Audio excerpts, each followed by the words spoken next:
that. All right, so this is our last note page in the packet. This is our 1.5 day 2. Today we're focusing on the absolute value inequalities. So instead of seeing equal sign, we'll see a greater than or a less than sign. Okay, so whenever you see the absolute value is greater than a number, your solution is going to be an or compound inequality. And I made a little play on words whenever I teach this to help you remember which one is an or and which one is an and. I know greater is spelled ER. I didn't spell this wrong, not knowing.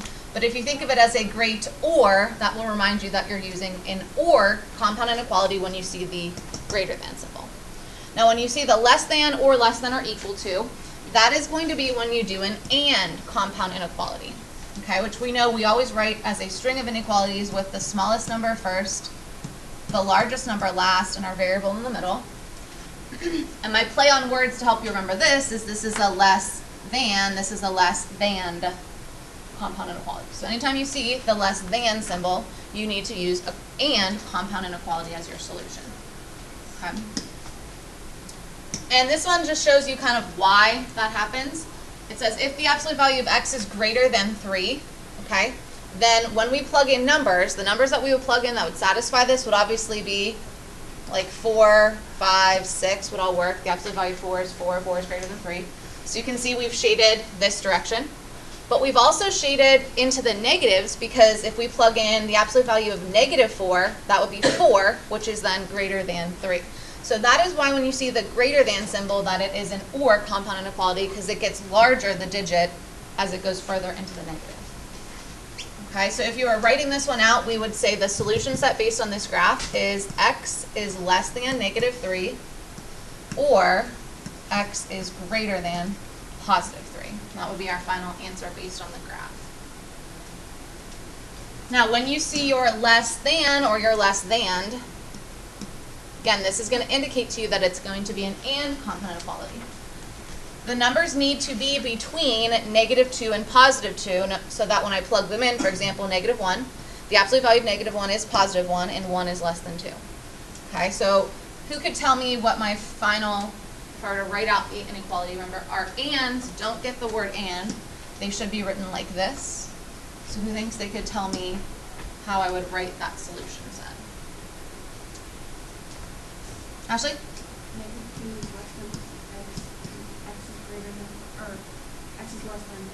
Yes, perfect. Remember, these are always going to be less thans, or they could be less than or equal to symbols, always, okay? Because you have the smallest number here and the largest number there. So when you read it, you're actually saying, read this backwards, x is greater than -2 and x is less than 2, whenever you read it. All right, so what we're going to be doing today is really similar to what we did yesterday in terms of the steps. But instead of just setting up two equations, we'll have to choose whether or not to set up an or compound inequality or an and then we'll solve in graph. So step 1 is the same as yesterday. You have to isolate the absolute value bars before doing anything else. So using inverse operations, move any numbers over. If you see a greater than or equal to sign at that point, then you're going to set up two inequalities separated with the word or. Again, great or is like the little trick to remember that. And then we have our less than. We'll set up, instead of two inequalities, which you can, you'll set up a compound inequality that's already in this format. If you would like to set up, I'll put a little asterisk here, you could set up two inequalities with the word and. But if you do that at the end, you're going to have to rewrite your answer like this. And then, of course, we are going to solve both inequalities, and then we will graph our final solution. Who's TY? Whose signature is it?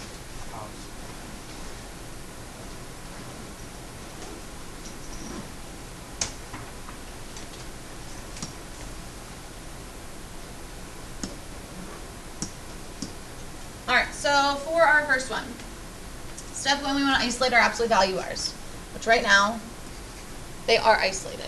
Okay? So we can go to step 2, which is to identify if this is an and or an or compound inequality. Look at my symbol. This is a greater than symbol. Okay, so great or inequality we're going to set up.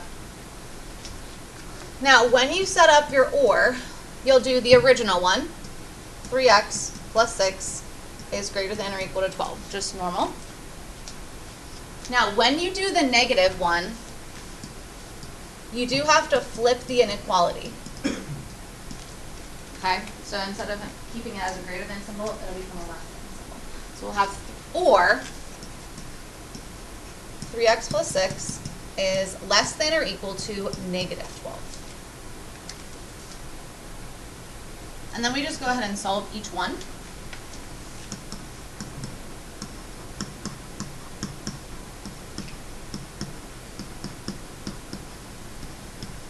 We also will bring down the word or into our final solution.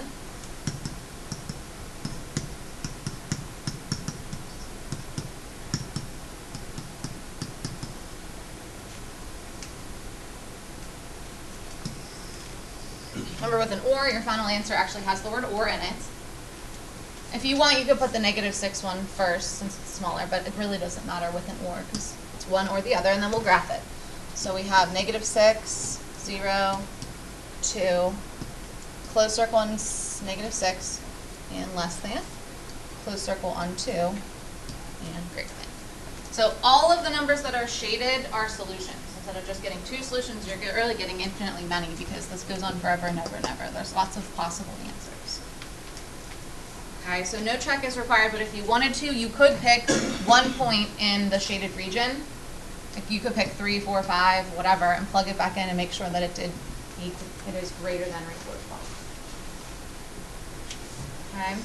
The next one looks a little bit like one we saw yesterday. It actually might be exactly the same, except that it has no equal sign, has a less than symbol.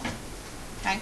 Now, before you look at this and say, oh, it's a less than, you want to isolate your absolute value bars first before you classify it, because sometimes you might divide by a negative and flip your sign. What would I need to do first to start isolating those? Garrett? Add 9. Good. I need to add 9 first.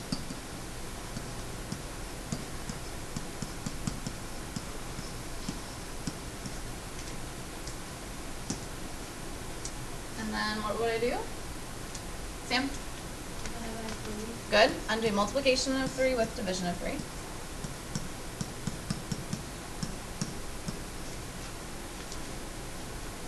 All right, and then now at this point you can classify it that this is still a less than symbol, so this is my less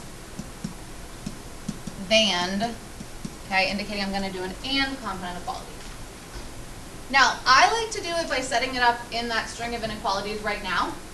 So what I will do is I'll take a negative 8 less than 2x plus 6 less than 8. So you take this 8 and you put the negative at the end, the positive in the front, and again, they stay less than symbols.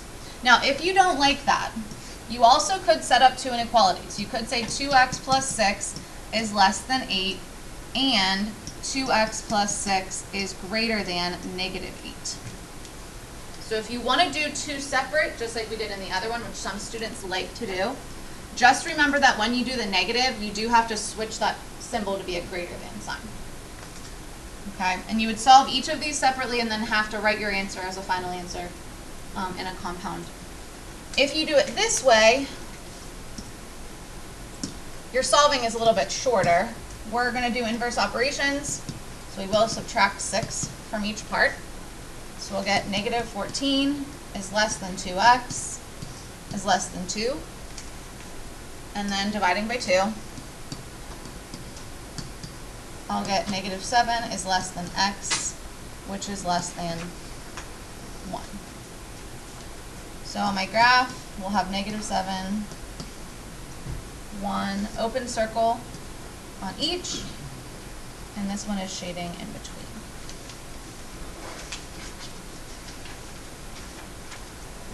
Again, if you did it this way, you would end up getting an and then your final answer, you have to put it together like this. Okay, I'd like you guys to try the next 2 on your own. So try examples A and B.